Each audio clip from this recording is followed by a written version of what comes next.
Shalom semuanya. Semoga semuanya tetap sehat selalu. Kita akan bersama-sama belajar mengenai tindakan manusia memelihara alam. Nah, Pak Guru percaya semuanya pasti sudah berdoa sebelum belajar. Ya, kita lanjut ke pembelajaran. Nah, anak-anak, manusia diciptakan Tuhan pada hari ke-6 karena Tuhan terlebih dahulu menyediakan semuanya yang dibutuhkan manusia. Nah, manusia pasti membutuhkan tumbuh-tumbuhan, daratan, lautan, binatang darat, binatang air, binatang udara. Semuanya diciptakan Tuhan sebelum manusia ada. Nah, maka dari itu manusia juga mempunyai kuasa. Manusia berkuasa atas semua ciptaan Tuhan. Nah, tetapi juga harus bertanggung jawab. Tidak boleh dirusak sembarangan, tidak boleh dimakan semuanya, tidak boleh diambil semuanya. Harus dirawat juga.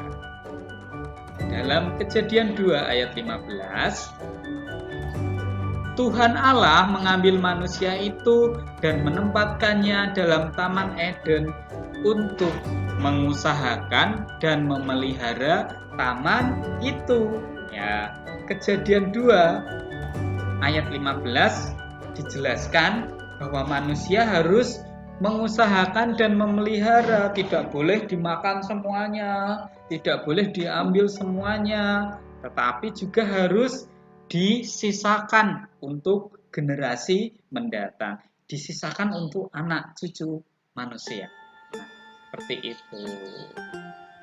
Nah, anak-anak, ini adalah perkembangan zaman, suasana di kota.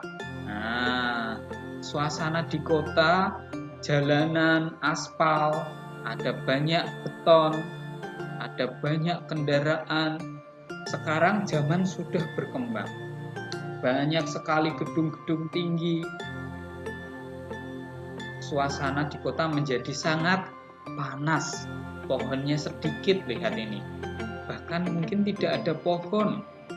Rumput pun tidak ada. Semuanya digantikan oleh beton. Sangat panas, sangat ramai. Itulah suasana di kota. Yang berbeda dengan keadaan di desa. Banyak pohon. Ya, banyak pohon, bisa melihat burung, banyak burung juga. Banyak juga binatang-binatang. Air juga masih melimpah ya. Makanya di kota sudah jarang sekali binatang-binatang yang bisa dilihat. Tetapi kalau di desa bisa. Nah, Pak Guru mau berkata, bagi yang tinggal di kota atau yang di desa, semuanya tetap harus merawat, menjaga alam, menjaga. Kalau di kota, mungkin bisa menanam pohon di depan rumahnya, pohon kecil, ditanam di pot. Bisa. Kalau yang di desa, janganlah menebang pohon sembarangan. Pohon disisakan, jangan ditebang sembarangan. Kalau ada yang ditebang, ada juga yang ditanam. Seperti itu. Jangan mengambil binatang sembarangan, jangan menembak burung sembarangan. Ya. Kita harus menjaga. Karena kalau tidak dijaga, bisa rusak. Nah, seperti ini. Karena pohon-pohon diambil, air menjadi tidak ada yang menghambat, kemudian bisa lewat begitu saja dan menghasilkan banjir bandang atau tanah longsor, bisa menimbulkan korban jiwa. Ya, jadi harus dirawat. Nah, inilah cara merawat alam ciptaan Tuhan.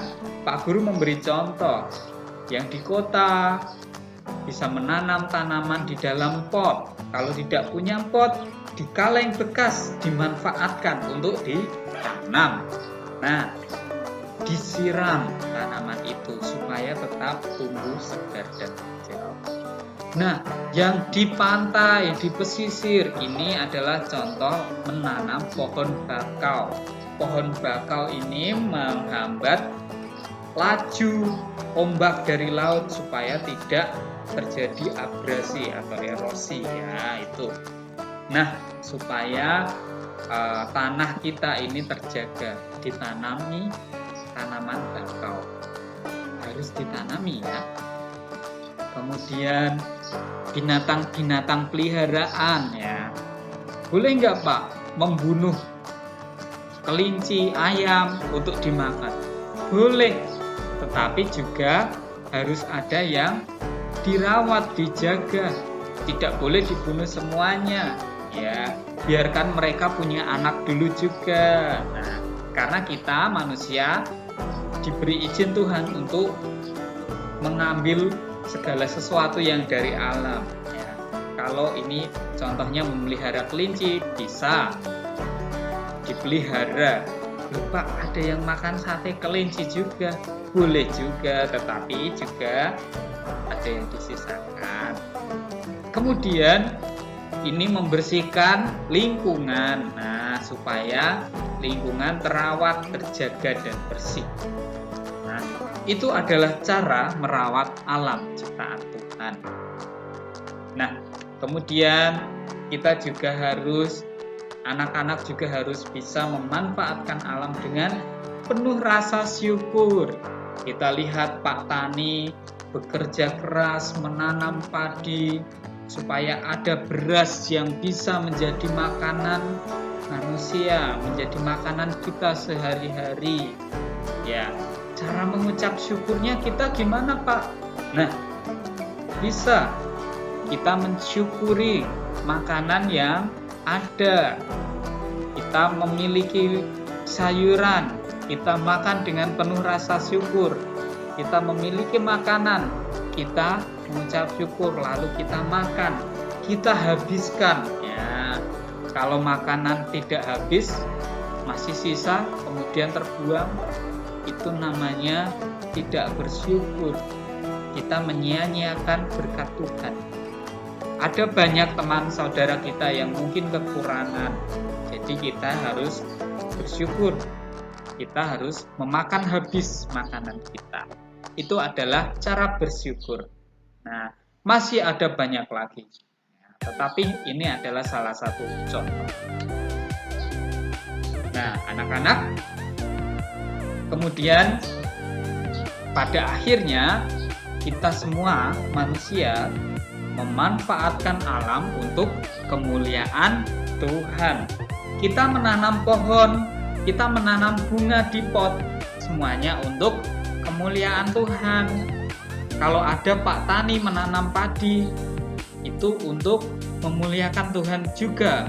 Nah, kalau kita membawa sampah, kita buang sembarangan, itu tidak memuliakan Tuhan.